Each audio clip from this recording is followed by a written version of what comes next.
Criada, el patio no se va a barrer solo. Sabes lo que eres, ¿verdad? Una bastarda sin padre y sin nombre. Agradece que te doy techo.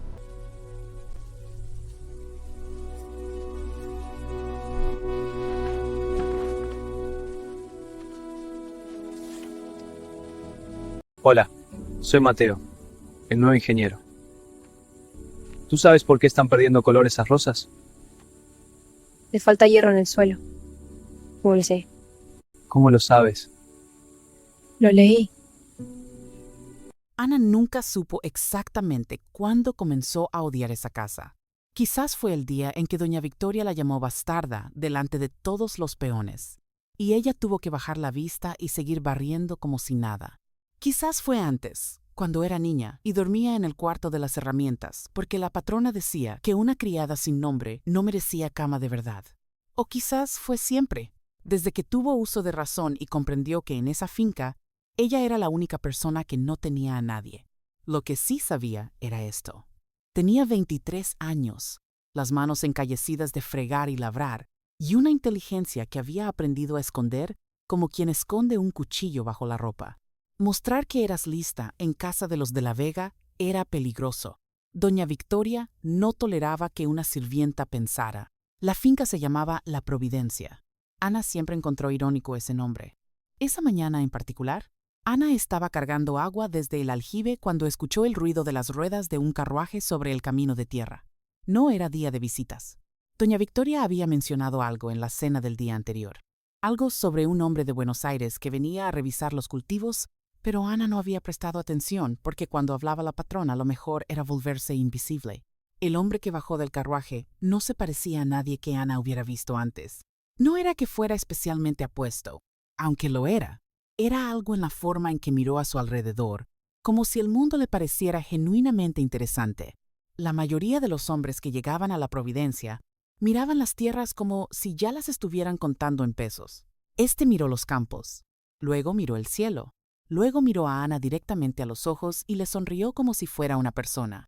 Ese detalle tan pequeño casi la hizo soltar el balde.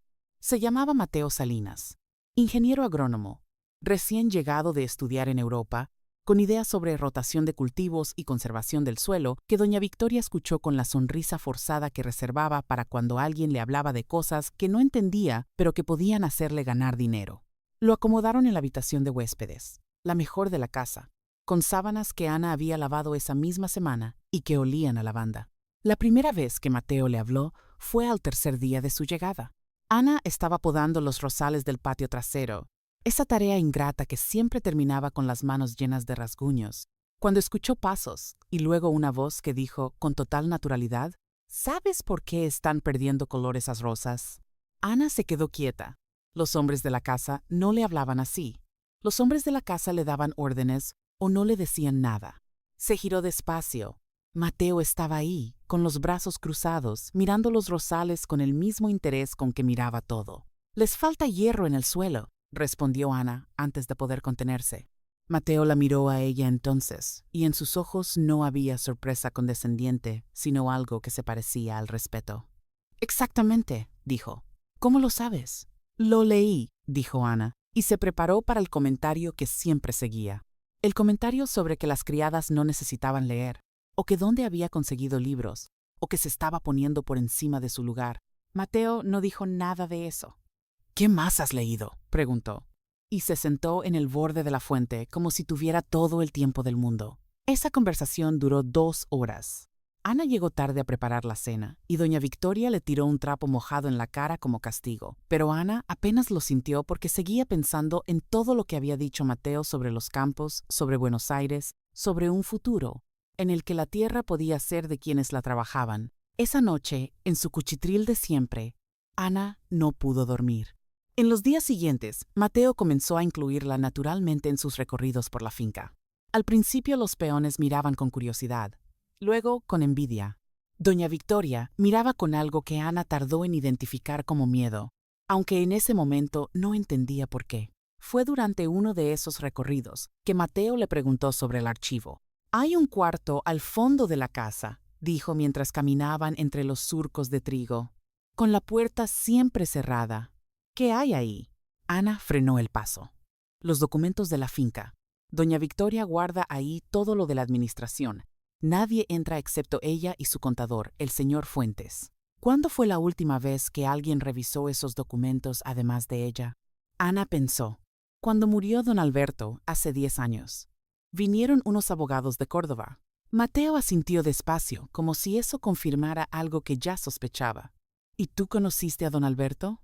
El nombre cayó sobre Ana como una piedra en agua quieta. ¿Conoció a don Alberto? Sí, lo conoció. Lo conoció de la única manera en que una niña de 8 años conoce a un hombre adulto en una finca grande. Desde lejos, viendo cómo trataba a sus animales y a sus trabajadores, escuchando cómo hablaba. Don Alberto hablaba a todos con el mismo tono, sin importar si eran peones o invitados de la ciudad. Eso Ana no lo había olvidado nunca. Todos lo conocimos, respondió, cuidando las palabras. Mateo la miró de una manera particular. Hay cosas sobre esta finca que quizás no sabes, Ana. Ella quiso preguntarle qué quería decir, pero en ese momento apareció uno de los capataces llamando a Mateo para revisar el estado de los canales de riego, y la conversación quedó suspendida en el aire como polvo después del viento. Esa noche, Ana no durmió por razones completamente distintas a la noche anterior. Empezó a pensar en cosas que siempre había bloqueado. En su madre, que murió cuando ella tenía 3 años y de quien no recordaba casi nada, solo el olor a jabón de coco y una voz que cantaba bajito. En el hecho de que doña Victoria la había mantenido en esa finca desde siempre, sin sueldo real, sin libertad de irse, con la excusa de que le debía la casa y la comida, en los susurros que había escuchado de niña entre los trabajadores más viejos, susurros que siempre se cortaban cuando ella se acercaba. Al día siguiente, mientras doña Victoria salió a visitar a una vecina y el señor Fuentes había ido a Córdoba por asuntos del banco, Ana hizo algo que nunca antes se había atrevido a hacer. Fue al cuarto cerrado. La llave no estaba escondida en ningún lugar complicado. Doña Victoria era arrogante de esa manera. Creía que nadie en la finca era lo suficientemente audaz como para buscarla. Estaba colgada detrás del marco del retrato de don Alberto en el pasillo, lo que Ana siempre había pensado que era una crueldad particular de la patrona, colgar la llave de sus secretos detrás de la cara del hombre muerto. El cuarto olía a papel viejo y a naftalina. Había archivadores de madera alineados contra las paredes, ordenados por año. Ana fue directamente al año de la muerte de don Alberto. Sacó el archivador con manos que no temblaban tan poco como ella hubiera querido, y empezó a buscar. Lo encontró en menos de 20 minutos. Era un sobre grande, sellado con cera roja, con la firma de un escribano de Córdoba y la fecha de hacía 10 años. Ana lo abrió con cuidado, con el cuidado de alguien que sabe que lo que está dentro puede cambiar todo. Leyó el documento 3 veces. Luego se sentó en el suelo, porque las rodillas ya no la sostenían. El testamento de don Alberto de la Vega era claro. No había ambigüedad posible, no había forma de malinterpretarlo. En letra apretada de notario y con todos los sellos legales correspondientes, don Alberto declaraba que reconocía como hija suya a Ana, nacida de su relación con Rosario Méndez, y que le legaba la mitad de la providencia. La otra mitad quedaba para doña Victoria con la condición de que Ana fuera tratada como lo que era, la hija legítima de Alberto de la Vega y coheredera de sus bienes. 10 años. Ese documento llevaba 10 años en ese cuarto, y durante esos 10 años, doña Victoria la había llamado bastarda. Le había tirado trapos mojados en la cara, la había hecho dormir en el cuarto de las herramientas. Le había dicho que era una carga, una boca que alimentar por caridad, una donadie que debía agradecer el techo que le daban. Ana no lloró. Eso la sorprendió de sí misma. Pensó que iba a llorar, pero en cambio sintió algo frío y quieto instalarse en el centro de su pecho, algo que reconoció después, mucho después, como la calma que precede a la determinación. Dobló el testamento con cuidado. Lo puso dentro de su delantal. Volvió a cerrar el cuarto y colgó la llave detrás del retrato exactamente donde la había encontrado. Luego fue a buscar a Mateo. Lo encontró en el granero, revisando muestras de suelo con una lupa. Cuando levantó la vista y vio la cara de Ana, dejó la lupa sobre la mesa sin decir nada. «Encontré algo», dijo Ana. Mateo leyó el testamento en silencio. Ana lo observó mientras lo hacía, buscando en su cara alguna señal de sorpresa. Pero la expresión de Mateo era más bien de confirmación, como la de alguien que acaba de encontrar la pieza que le faltaba a un rompecabezas. «No pareces sorprendido», dijo Ana cuando él terminó. «No completamente», admitió Mateo. «Hay irregularidades en los registros de la finca que no cuadran a menos que alguien haya estado administrando de manera deshonesta durante mucho tiempo». Empecé a atar cabos. La miró directamente. «Ana, esto es muy serio.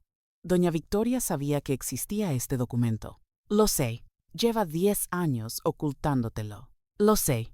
Tienes derecho a esta tierra. A la mitad de todo esto». Ana miró por la pequeña ventana del granero hacia los campos de trigo que se extendían hasta donde alcanzaba la vista.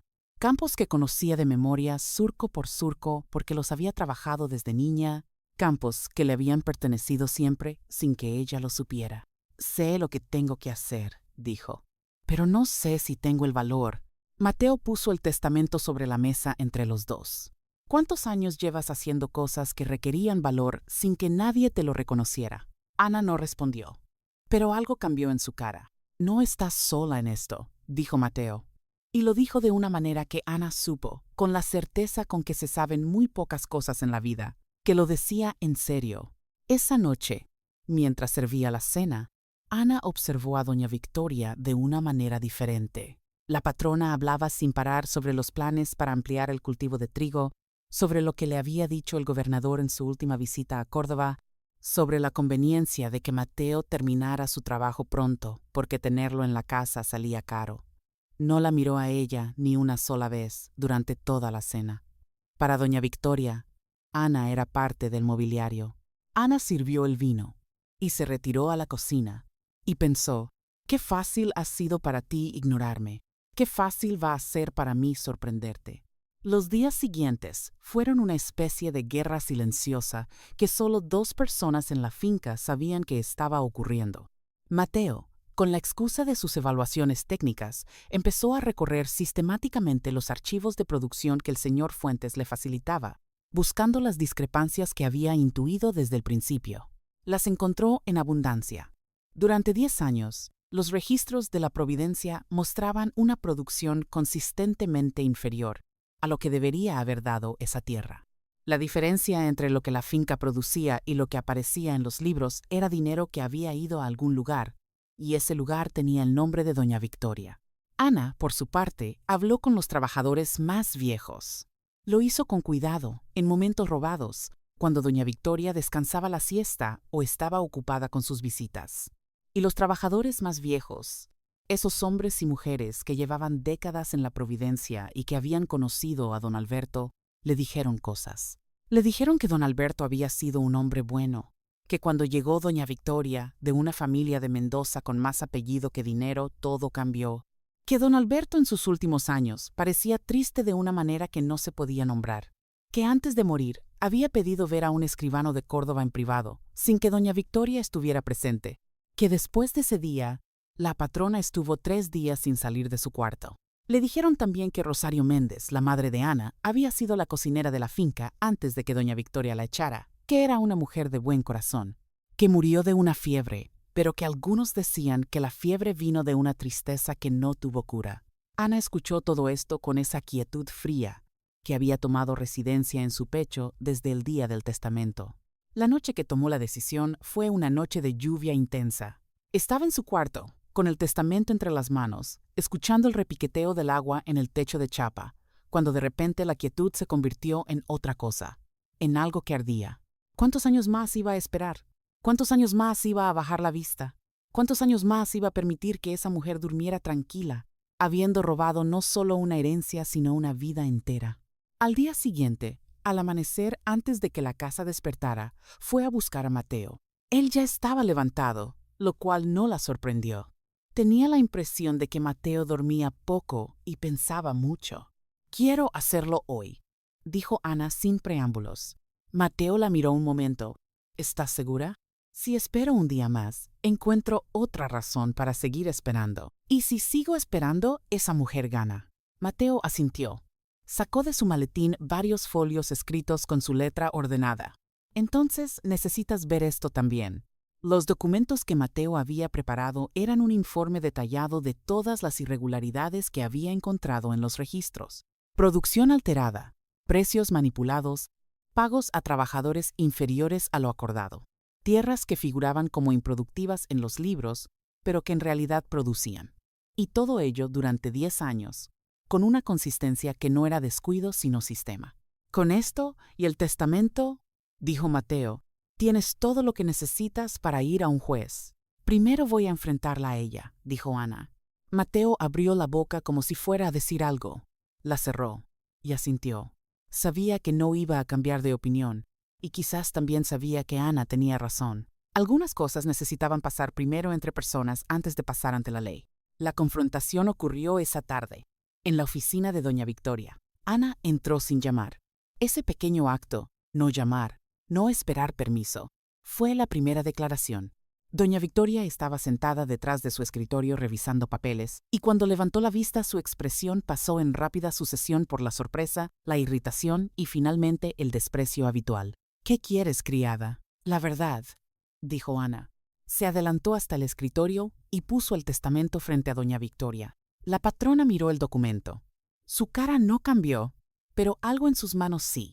Los dedos se tensaron sobre el borde del escritorio como si necesitaran algo a lo que aferrarse. Eso fue suficiente confirmación para Ana. ¿Dónde encontraste eso? La voz de doña Victoria era fría y controlada. ¿Dónde tú lo escondiste? En el cuarto que crees que nadie más tiene derecho a abrir. Eso es propiedad de esta casa. No tienes ningún derecho a... Soy la hija de don Alberto. Las palabras salieron de Ana con una calma que a ella misma la sorprendió. Ese documento lo dice claramente. Firmado por mi padre, sellado por un escribano, legal en todos sus términos. Soy la hija de Alberto de la Vega y tengo derecho a la mitad de esta finca. Doña Victoria se puso de pie. Era una mujer imponente cuando quería serlo, alta, de huesos grandes, acostumbrada a llenar los cuartos con su presencia. Pero Ana no retrocedió. Eres una bastarda que encontró un papel y cree que eso le da derechos, dijo doña Victoria.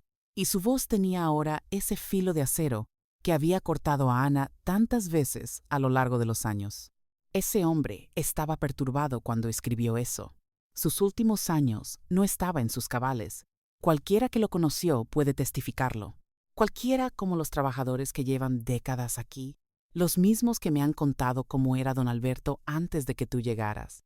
Por primera vez, algo cruzó el rostro de doña Victoria que no era desprecio.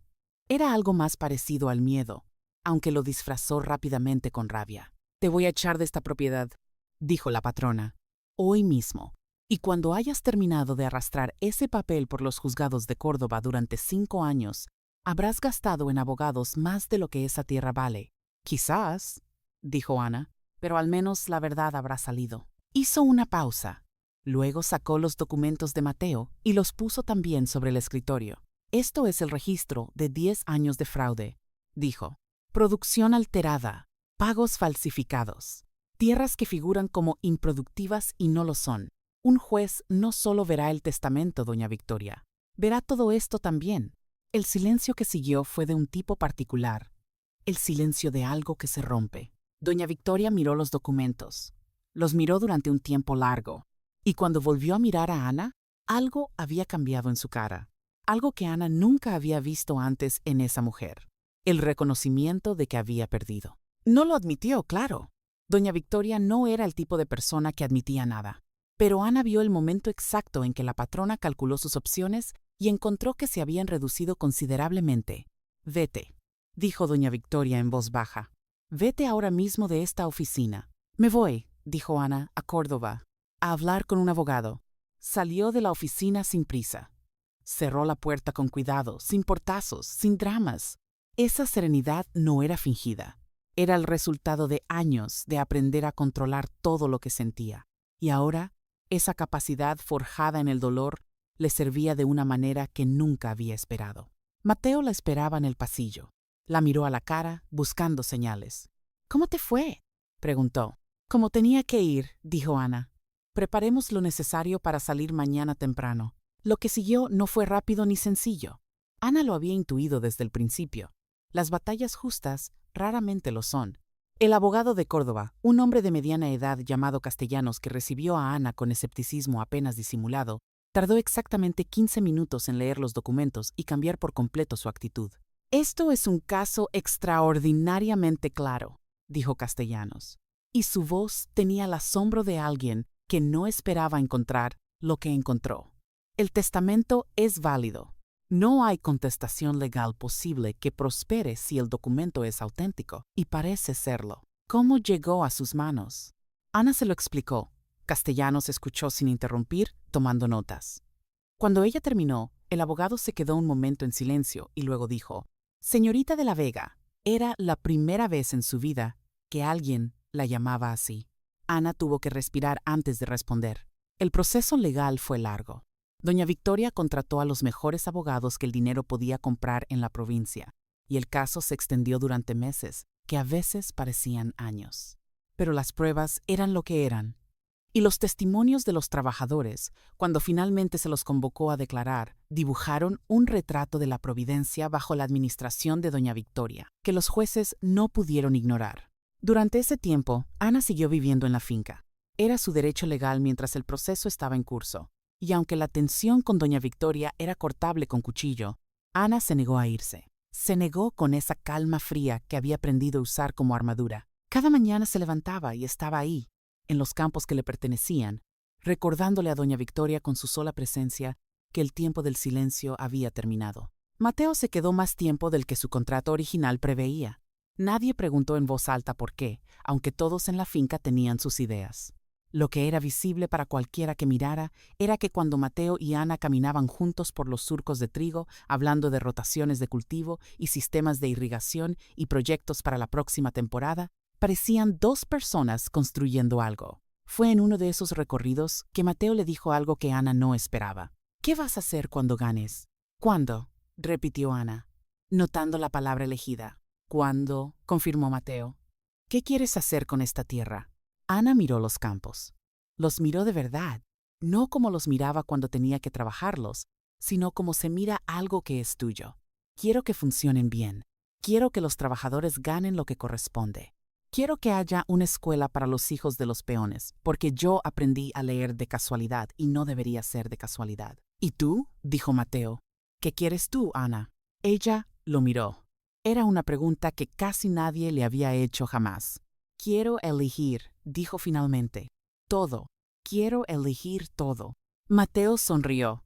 No dijo nada más, pero la manera en que la miró era una respuesta en sí misma. El fallo del juez llegó un martes de octubre, con el viento del norte trayendo olor a lluvia desde la sierra. Castellanos se lo comunicó a Ana en persona, viajando especialmente desde Córdoba, lo cual ella interpretó como una señal de que la noticia era buena antes de que él abriera la boca. Era buena. El testamento fue declarado válido en todos sus términos.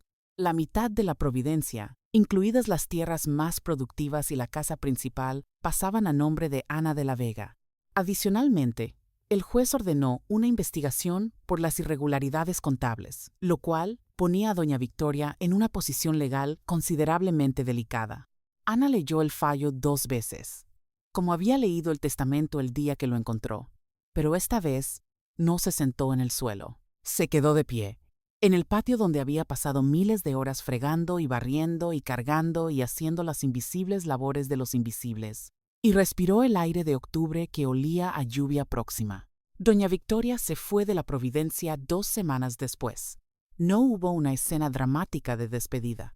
Simplemente un día apareció un carruaje, y los sirvientes cargaron baúles durante horas, y al atardecer la patrona salió por la puerta principal sin mirar atrás. Ana la vio desde la ventana de la cocina, que ahora era su cocina, y no sintió triunfo exactamente. Sintió algo más parecido al alivio, y debajo del alivio, una tristeza extraña, la tristeza de haber pasado tantos años esperando ese momento, y descubrir que la verdadera victoria no estaba en ese momento, sino en todos los que vendrían. Los cambios en la Providencia empezaron despacio y luego se aceleraron como suelen hacerlo las cosas cuando encuentran su cauce natural. Los salarios de los trabajadores se ajustaron a lo que correspondía, con retroactividad parcial por lo que se les había robado en los años de la administración anterior. Hubo reuniones, muchas reuniones, en las que Ana escuchó más de lo que habló, porque había aprendido que escuchar era la mitad del gobierno. Los trabajadores tenían ideas, conocían la tierra, Sabían cosas que ningún libro de agronomía iba a enseñarle a Mateo y que ningún abogado de Córdoba iba a escribir en un contrato. La escuela fue la primera construcción nueva. Un cuarto amplio pegado a los establos renovados, con una maestra que Ana contrató de la ciudad y que al principio miró con recelo a sus nuevos alumnos y al cabo de un mes ya no quería irse. Mateo diseñó el nuevo sistema de irrigación. Fue un proyecto de varios meses que cambió completamente la productividad de los campos del sector norte, esos que en los libros de Doña Victoria figuraban como improductivos y que resultaron ser los más ricos en nutrientes una vez que el agua llegó en la cantidad y el momento correctos. En una tarde de verano, cuando el trigo estaba alto y el aire olía a tierra mojada y a futuro, Ana y Mateo caminaban por el límite de esos campos, y Mateo se detuvo y dijo, sin preámbulos, como decía casi todo, «Me gustaría quedarme». Ana siguió caminando un momento antes de detenerse también. «Aquí, aquí, con esto, contigo». Pausa. «Si tú quisieras». Ana miró el trigo. Miró el cielo que empezaba a ponerse naranja hacia el oeste. Pensó en la niña que había dormido en el cuarto de las herramientas y que no tenía nadie, y en la mujer en que se había convertido esa niña, que ahora tenía una tierra y un nombre y la libertad de elegir. «Sí», dijo, «querría». No fue un final como los que cuentan en los libros, con fanfarria y llanto y resoluciones perfectas. Fue algo más sencillo y más real. Fue la continuación de un trabajo que Ana había comenzado el día que entró en aquel cuarto cerrado y sacó la verdad a la luz, y que ahora se prolongaba en cada surco arado, y cada techo reparado, y cada niño que aprendía a leer en la escuela nueva. Años después, cuando los hijos de los peones ya eran adultos y algunos se habían ido a la ciudad y otros se habían quedado, cuando la Providencia era conocida en toda la provincia como ejemplo de lo que una tierra bien administrada podía ser, una de las trabajadoras más antiguas le preguntó a Ana en qué momento había sabido que iba a ganar. Ana pensó en la pregunta un momento antes de responder. «No lo sabía», dijo. «Nunca supe si iba a ganar. Solo supe que no podía seguir quieta». La trabajadora asintió como si eso fuera la respuesta más sabia que hubiera escuchado, que quizás lo era. Los campos de trigo de la Providencia seguían meciéndose con el viento de siempre, pero ya no eran el fondo de una historia de humillación. Eran el comienzo de otra historia distinta, todavía en curso, todavía abierta, escrita con trabajo y con verdad, y con la terquedad particular de quienes se negaron a aceptar que el mundo tenía que ser como era.